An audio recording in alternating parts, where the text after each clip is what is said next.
Cube Radio. En direct à LCN. En marge des hostilités sur le terrain, le monde entier découvre, photos et vidéos à l'appui, les monstruosités commises par le Hamas. On commence notre joute des analystes là-dessus. Bonsoir à tous les trois. Bonsoir, Sophie. Alors, il y avait des rumeurs, des publications douteuses sur les réseaux sociaux. Donc, maintenant, là, les pires exactions ont été confirmées sur des bébés, des enfants, des femmes, dans des kibboutz qui sont devenus des charniers. On a du mal à regarder. On ne veut pas les voir, à la limite, ces photos-là. Mais c'est la terrible réalité du terrorisme, Mario. Ouais, c'est que c'est plus la guerre, là. C'est plus la guerre. C'est une attaque sanglante sur des civils. C'est une attaque sur des gens qui ne représentaient donc aucune valeur militaire, aucune menace. Donc, on est strictement dans... Et c'est la définition même du terrorisme. On est strictement dans l'idée de faire tellement grave, tellement horrible, tellement de terreur. C'est le principe du terrorisme, tellement de terreur que ça fait peur aux autres, que ça sème l'insécurité dans toute une population. Et c'est le but visé. Et le Hamas était prêt à faire ça en sachant, parce que là, on voit les bombardements sur Gaza, mais en sachant ce que ça allait représenter comme représailles pour leur propre population. Mais il y a un élément stratégique aussi, je crois, dans la décision d'Israël de publier ces photos-là à la face du monde. C'est que Israël sent que la ligne est très, très fine en termes de droits humanitaires à cause du blocus, qui est un siège, là, essentiellement, qu'on impose à la bande de Gaza sans électricité, sans nourriture, sans eau. Et donc, jusqu'où est-ce que la réponse d'Israël pour se défendre est proportionnelle? Et de montrer ces images-là qui sont absolument insupportables, c'est une façon de maintenir, je crois, l'appui de l'opinion publique mondiale, de la classe politique mondiale envers Israël et sa réponse, aussi violente soit-elle. C'est illégal en vertu, Paul, du droit international, ce blocus-là. Là. Le blocus, oui, en principe, mais ce qu'Emmanuel raconte est parfaitement exact. Je vous parlais mardi, évidemment, c'est notre travail à nous là, de monitorer tout ce qui se fait. Puis je suis tombé sur un direct à la télévision française BFM, pour ne pas la nommer. Le reporter, parce que l'armée israélienne a organisé un petit convoi de 6-7 reporters internationaux, les a amenés à Be'eri et à Kfar Aza. Et le journaliste, moi je l'ai vu en direct, il sortait ils ont amené les journalistes qui ont pu voir les corps sur place. Et je vous assure, Sophie, je vous assure d'une chose, le journaliste français est venu à un cheveu de défaillir en ondes, tellement ce qu'il venait de voir était atroce, abominable. Donc, évidemment, les photos que Netanyahou a montrées au secrétaire Blinken aujourd'hui, ça fait partie, bien sûr, d'une stratégie d'Israël de maintenir, il n'y a pas un fil de lumière qui passe entre Israël et les États-Unis en ce moment, mais rappelez que s'il y a le siège qui, oui, certes, qui ne répond pas, qui est illégal en soi en droit international, s'il y a ce siège-là, c'est parce qu'il y a quelques jours à peine, il y a eu des exactions. Il y a là un appel du Hamas, là, maintenant, à une journée de colère demain. On prévoit des manifs en appui au peuple palestinien, au Hamas. Il y a un appel au calme là, chez nous, des mesures de sécurité qui sont prises. On a vu le micro-biais de M. Bonardel. Là, les policiers sont sur le terrain. Il l'a rappelé. Il a rappelé aussi le droit de manifester, qui est un droit fondamental pour tous les Québécois. Nuance entre manifester, inciter à la haine. Paris a interdit toute manifestation du genre sur son territoire là, pour éviter les violences et débordements. Et c'est clairement pas le chemin qu'on va emprunter chez nous, là, Mario. Non, mais ça me paraît plus sage de ce qu'on fait chez nous à Paris. C'est pas parce qu'on les interdit qu'il n'y en aura pas des manifestations qui peuvent mal tourner. En fait, si vous me demandez aujourd'hui, moi, je suis très, très, très inquiet de ça, de ces manifestations. Parce que là, les gens là, qui sont pro-Hamas puis qui sont dans cette mouvance-là sont encore sur l'élan un peu positif de samedi, là, qu'ils ont causé du dommage à Israël, puis qu'ils ont frappé un grand coup, puis qu'ils ont pris par surprise. Dans quel état d'esprit vont-ils être quand ils vont voir l'état après 2, 3, 4 semaines là, de bombardement, d'attaque au sol potentiellement de l'armée israélienne, qui vont voir ce qui va être arrivé à Gaza. Alors, je suis assez inquiet. Moi, je ne suis pas optimiste du tout à ce que vont devenir ces manifestations à Londres, ce qui se dit présentement, les slogans qui sont scandés dans les rues de Londres, ce qui va arriver à Paris, même s'ils les ont interdits. Je pense que le ministre Bonardel a une réponse équilibrée. Espérons que ça va tourner pour le mieux. Inquiète aussi, en terminant, Bien, c'est sûr que c'est très inquiétant parce que c'est à la lumière de ce qu'on a vu déjà en début de semaine, où c'était supposément des manifestations d'appui aux Palestiniens, mais qui sont enrobées d'un discours immensément haineux à l'égard d'Israël, à l'égard des victimes en Israël. Et c'est là que ça dérape, ces manifestations-là. En même temps, on peut pas vraiment les interdire au Québec si elles sont permises ailleurs au Canada. Ça prenait une position commune et avec le gouvernement fédéral qu'on a en ce moment, il ne faut même pas envisager une once de penser que ce gouvernement-là, qui tient à la Charte des droits et libertés ici, aurait permis qu'on les interdise. On va surveiller de toute façon ces manifestations, cette journée de colère demain. On revient chez nous, le gouvernement Legault et ses invités qui ont inauguré le complexe La Romaine, lancé par Jean Charest, qui était parmi eux. François Legault et son super ministre de l'Énergie qui en ont profité pour lancer leur message sur l'importance des barrages, Paul. Bien, c'est un geste qui a été salué par tout le monde. Le fait que cette fois-ci, Jean Charest a été invité, c'est lui qui a donné l'impulsion pour la construction du complexe La Romaine. Et imaginez l'importance que ça a aujourd'hui dans le contexte actuel. Et François Legault a été bon prince en soulignant la vision de M. Charest. Parce qu'à l'époque, quand il a lancé le projet, le Québec était encore dans les surplus, là. Alors imaginez le Québec sans La Romaine en ce moment. Mais ça pose bien sûr toute la question. C'est pas pour rien que M. Legault il y a un débat de société qui devrait être tenu maintenant sur la suite des choses, parce que c'est clair que là, le Québec a un rendez-vous avec lui-même au cours des prochains mois sur cette question-là. Le rendez-vous avec les Premières Nations aussi, Mario, là. Donc, il faut vraiment de plus en plus tenir compte, là. Il se les fait dire aujourd'hui.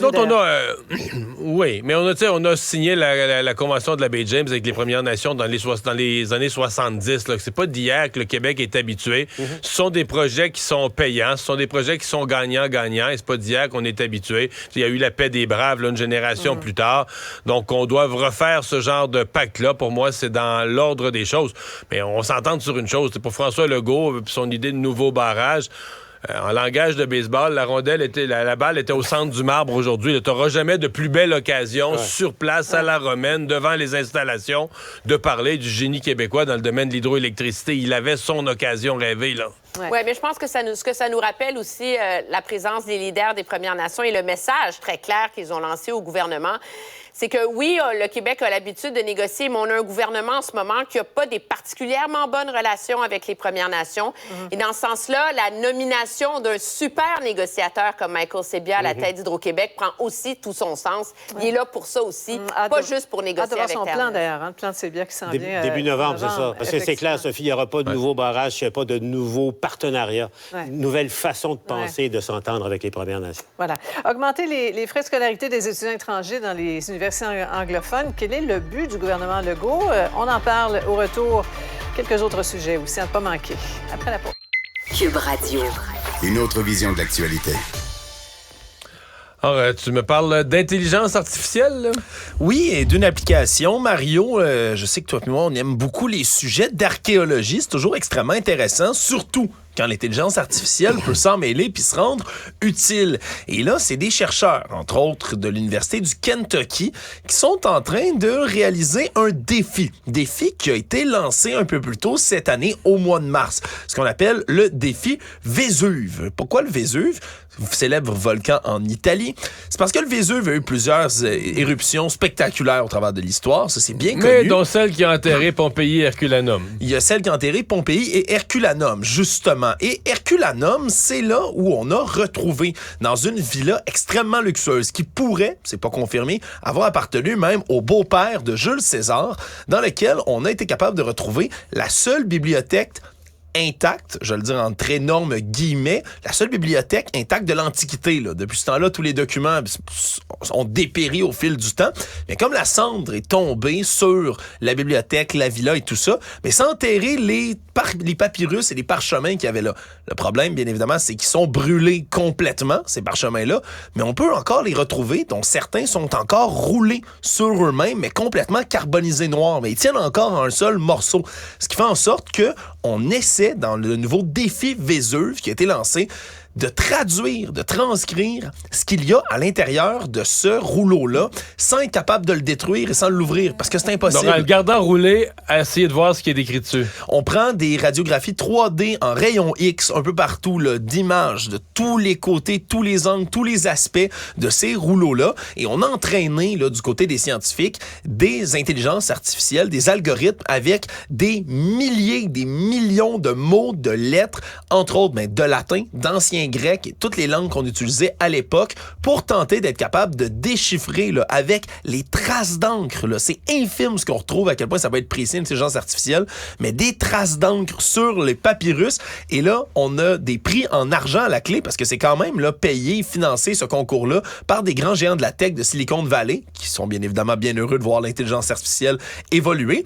Mais là, on a un homme du Nebraska, entre autres, qui a pu traduire le premier mot. C'est le mot purple, donc le mot mauve, qui a été traduit là, de l'ancien grec, de ce rouleau-là, a gagné 40 000 $ quand même pour avoir trouvé ce premier mot. Et là, on espère être capable de déchiffrer tout ça. Et comme je le dis, ça pourrait devenir une grande réalisation parce qu'on n'a jamais pu retrouver des vrais textes originaux de l'époque. Fascinant. Mais moi, j'ai visité les deux. Herculanum est mieux conservé. C'est si les gens connaissent beaucoup plus Pompéi, c'est parce que c'est pas comparable. C'est beaucoup plus gros. Le site, là, c'est comme une ville avec des rues. C'est pas comparable en termes de dimension. Mais en termes de conservation des couleurs, des petites pièces, là, Herculanum est encore mieux conservé. Merci, Alexandre. Cube Radio.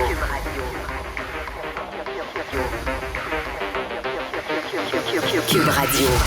En direct à LCN. On va toucher les universités parce que c'est important de rééquilibrer notre réseau universitaire parce que vous savez qu'on a des universités francophones et anglophones et c'est certain qu'on va devoir aller là.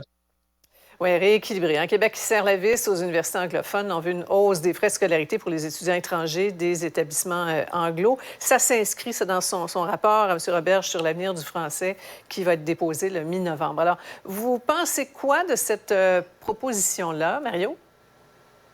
Ben, moi, c'est bravo, là. Je veux dire, c'est un vrai problème d'anglicisation. Malgré qu'ils payent plus cher de frais de scolarité, c'est quand même en partie payé par les contribuables. Et c'est un vrai problème d'anglicisation. Les universités anglophones, en proportion de ce qu'elles présentent, vont chercher un flot d'étudiants étrangers qui est... c'est sûr qu'il y a McGill, là, qui a une réputation internationale. Il y a une raison à travers ça. Mais on sent quand même, il y avait un biais du fédéral. C'était plus facile pour les étudiants anglophones de venir étudier même au Québec. D'avoir leur visa du fédéral. Il y avait toutes sortes de biais et il fallait que quelqu'un fasse quelque chose avec ça. Là. Mais moi, je trouve que, Mario, tu poses la vraie question de fond. Hein? Comment se fait-il que les universités francophones ne réussissent pas à attirer des étudiants étrangers au même niveau que il y a un moins gros bassin de population. Je veux dire, c'est ça. Puis la réalité... Moi, je vais être la note dissonante aujourd'hui, je l'assume.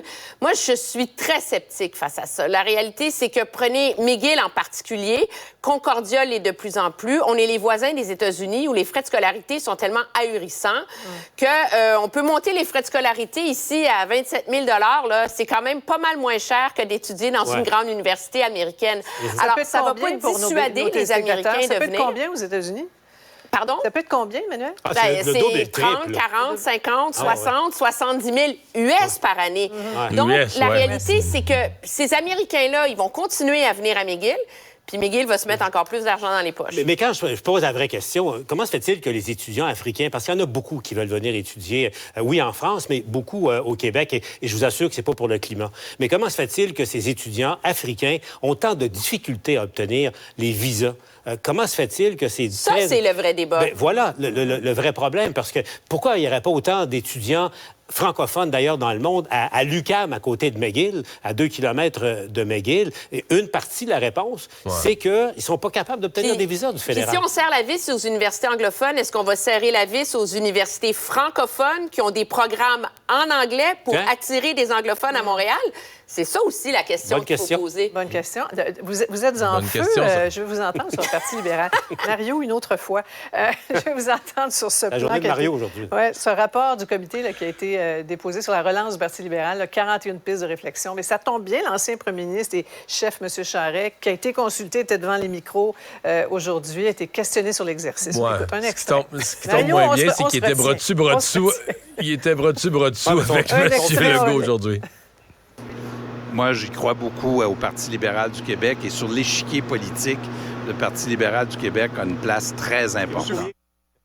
Bon, c'est Tu pas dire d'autres choses, on s'entend, là. Son fils était sur le comité, la nouvelle UTT, que M. Charest critique, le rapport. Ne sois pas d'accord. Bon, alors, cela dit, êtes-vous impressionné? Qu'en pensez-vous de façon générale? Qui commence? Qui se lance? Mario, tiens, oui. Non, c'est la journée de Mario, là. Je suis impressionné, non, mais c'est bien fait. Tu sais, c'est bien fait. Le travail a été fait sérieusement. Puis tu sais, c'est qu'on réinvente pas la roue, mais on revient à des bases. Pour moi, on revient à des bases, à des fondements du Parti libéral.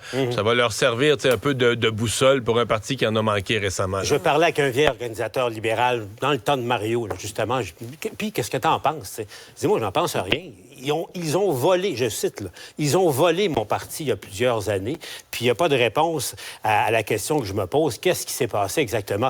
Exact. Si tu veux guérir une maladie, ça prend un diagnostic. Ah, tu m'as volé ma vie. Mais la question, j'aimerais avoir une réponse. On peut poser un diagnostic quand tu sais pas c'est quoi le problème. On veut pas faire l'autopsie de pourquoi les ça amis, va mal. le parti s'est aliéné, les francophones. Ben oui. C'est arrivé quand? Mais ils savent pas pourquoi. Pourquoi? Quand? Oui. Puis ça s'est passé de quelle manière? Tu sais, la question n'est pas posée, donc c'est clair qu'il n'y a pas de réponse. Ouais. Conseil général à Drummondville en fin de semaine. Ça va être le on fun. sera là.